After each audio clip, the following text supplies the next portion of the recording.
बच्चों, आज हम पढ़ेंगे 9th क्लास की उर्दू का पहला चैप्टर फजले अली फजल।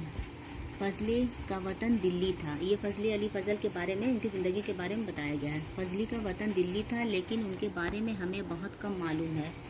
मतलब उनकी ज़िंदगी के बारे में ज़्यादा मालूमात हमें बुक में हासिल नहीं है। इसमें ये बताया जा रहा है। इतना ज़रूर है कि वो 1750 में ज़िंदा थे और 1710 के आसपास पैदा हुए होंगे।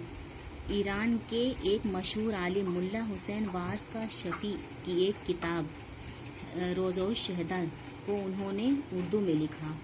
उसका नाम करबल खता रखा।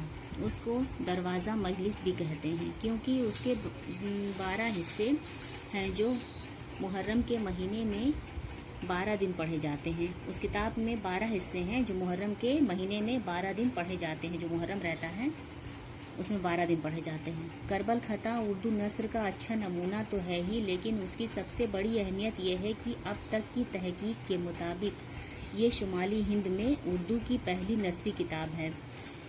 मतलब इस बुक में ये बताया गया है कि इस जो उर्दू की नस्री किताब थी, ये इसमें शुमाली में सारे मतलब हिंदुस्तान में उर्दू की ये पहली किताब मानी जाती है, नस्री किताब, जो ये करबल खता थी।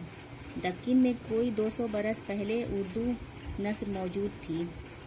इस तरह ये कदीम उर्दू नस्र का जदीद और उर्दू नस्र जो 1800 के आसपास शुरू हुई के दरमियान एक कड़ी है।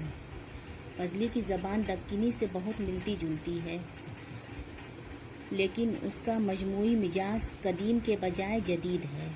एक एतबार से फ़ज़ल उस ज़माने के फ़ारसी तहरीरों से मुतासिर हैं। वो जगह जगह फ़ारसी और अशार और अरबी इबारतें इस्तेमाल करते हैं। मतलब ये जो फजले अली फजल थे, वो अपने शायरी में, अपने लेख में फ़ारसी और अरबी दोनों इस्तेमाल करते हैं। लेकिन उनका आम रुझान सादगी की तरफ है।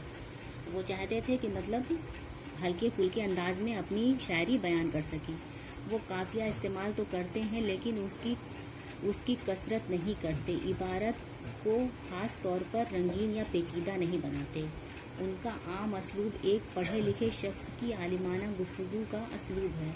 करबल खता के इस इक़्तिबास में फजल अपना एक ख्वाब बयान करते हैं, जिसमें उन्हें बशारत मिली, उसकी किताब को लिखने का ख्याल आया।